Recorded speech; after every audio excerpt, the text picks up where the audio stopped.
Hey guys, Tony from Thermaltake here, and today we're going to be going over the installation for a brand new Flow 360 AIO. For this video, we're going to be installing it in an Intel 1151 motherboard, as well as an AMD AM4 motherboard as well. So let's go ahead and open up the box and see what's inside. Okay, so included inside the packaging, we have our Intel 2011 standoffs, our AMD standoffs, Intel 1150 standoffs, thumb screws, fan screws, radiator screws. We also have our AM4 standoffs, our retention clip, backplate with included pads, our general AMD bracket, and our Intel bracket as well. Just to round off the RGB vibe, the Flow also comes included with 3 of our 120mm Ring Plus fans, controller, and included cables as well. And finally, we have the cooler itself, consisting of the cooling block as well as the radiator. So first, we're going to go ahead and start off with just getting the fans mounted onto the radiator itself. For this, it's pretty straightforward, but it's also a very good time to figure out how you want to orient your fans and take care of cable management. For instance, on this installation, we ended up going with a pull configuration, as it would allow us to view the fans a little bit more from the inside of the case, and also gave us a good opportunity to tuck some cables behind some screws just to make cable management easier down the road.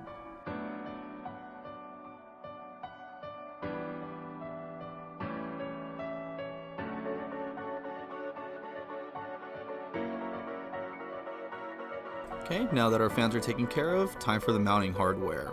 To start out with, we'll be grabbing our 2 rubber pads and attaching that to the back plate itself.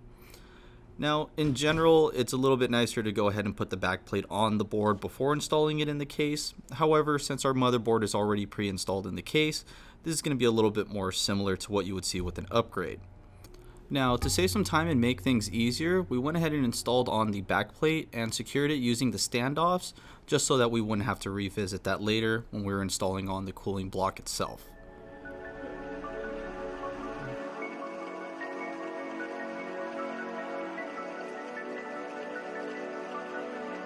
So now it's time to go ahead and get that radiator mounted.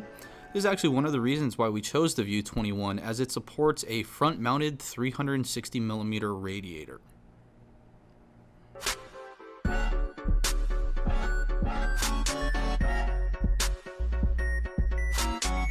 Mounting the block for the Flow is pretty straightforward and simple, as all you'll need to do is line up the brackets for the pump with the standoffs themselves, and then just go ahead and secure it with the provided 4 thumb screws.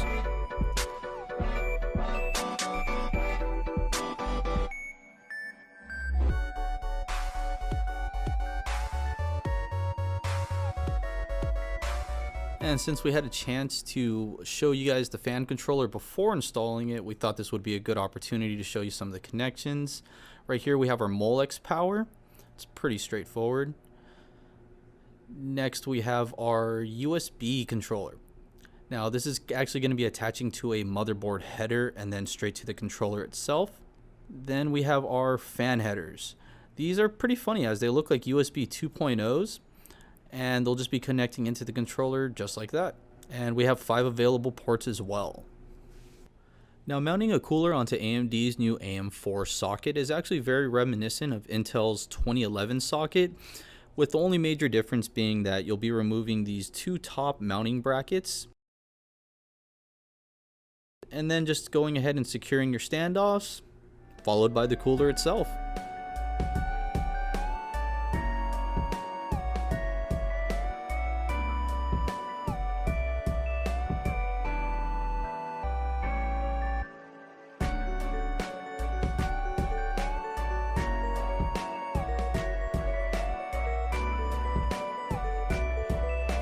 Okay, so now that we have our software open, we can go ahead and take a little bit of a better look. Now, first thing that you can notice is that there are 5 panels open. That is to correspond with each of the ports off of the controller. And let's take a look over here. You'll notice that the number 4 is actually set as if there's an error. Now this is because by default it's set to the Ring Plus fans, so we'll need to go ahead and switch that over to the Flow. Once we do that, we can go ahead and see all the different controls for the pump. And let's go ahead and move back. So now, since we're using the 360, there are 4 of these panels being used currently. However, if you're running the 240 or the 280, you'll actually have 2 leftover ports, so you can hook up even some more Ring Plus fans. Now, to begin with, we have our fan control. It'll have a reporting for the RPM readouts of the fans. You can actually change this individually or among the whole set. There's a few different values, such as performance for getting those cooler temperatures if you don't care about noise, and then silent just to go ahead and keep the rig silent, that way it's not bothering you. Nice part about this is you can actually deselect PWM and then adjust the values on their own. Let's see here, but for this instruction we'll go ahead and leave it as silent PWM. After that we have our mode section, which we'll get into in just a little bit, and then LED brightness and some color settings. Now what's actually kind of cool about these color settings is if you're trying to get a specific color and you don't want to use the color wheel, you can actually go ahead and input manual values. Right here I actually already have it set up to show for blue, so let's go ahead and put that in. We'll deselect the LEDs that we just changed, and let's change a couple more really quick. Let's go ahead and make this red. So knowing that 255 is the max, we can make red 255, everything else 0. Punch that in, and as you can see, those LED values there have changed over to red. And we'll do just one last one. And let's make it green. RGB, why not? Okay, and there we go. Red, green, and blue. So enough with this. Let's go ahead and take a better look at some of the different modes that we have available, and actually 2 new modes that we have as well.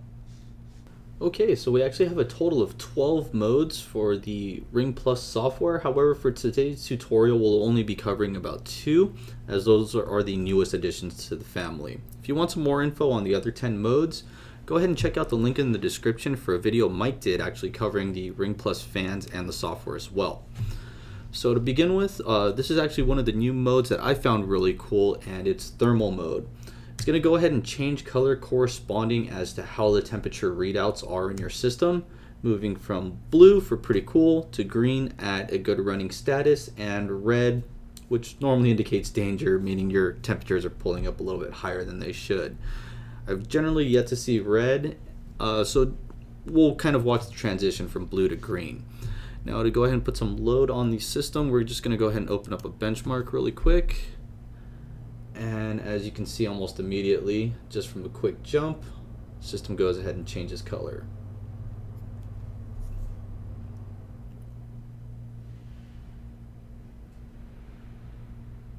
And we'll just go ahead and let this run for a little bit and see if we get some more color variation.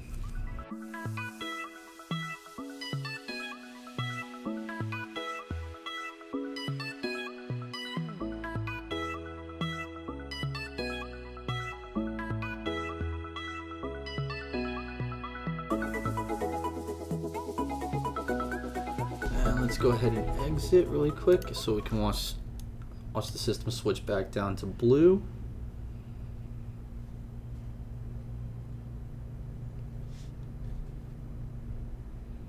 And notice now that the CPU does not have any load anymore. It just went ahead and temperatures returned back to normal and LEDs readjusted to the coolest color.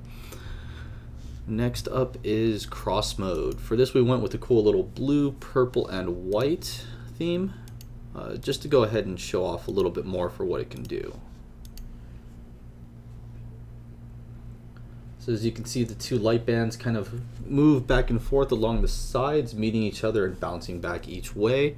This is pretty customizable. You can change any LED you see fit to any other colors you might like. So let's see here. Let's turn some of these purples over to red. What else is? We'll go with some yellow, because why not? And then we'll mirror that on the other side as well.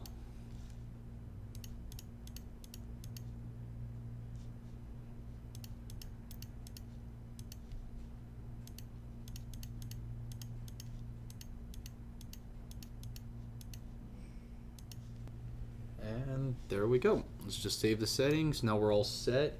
Now just do remember that if you don't save the settings and you restart your computer, you will unfortunately have to restart over, so that is a pretty important thing to remember.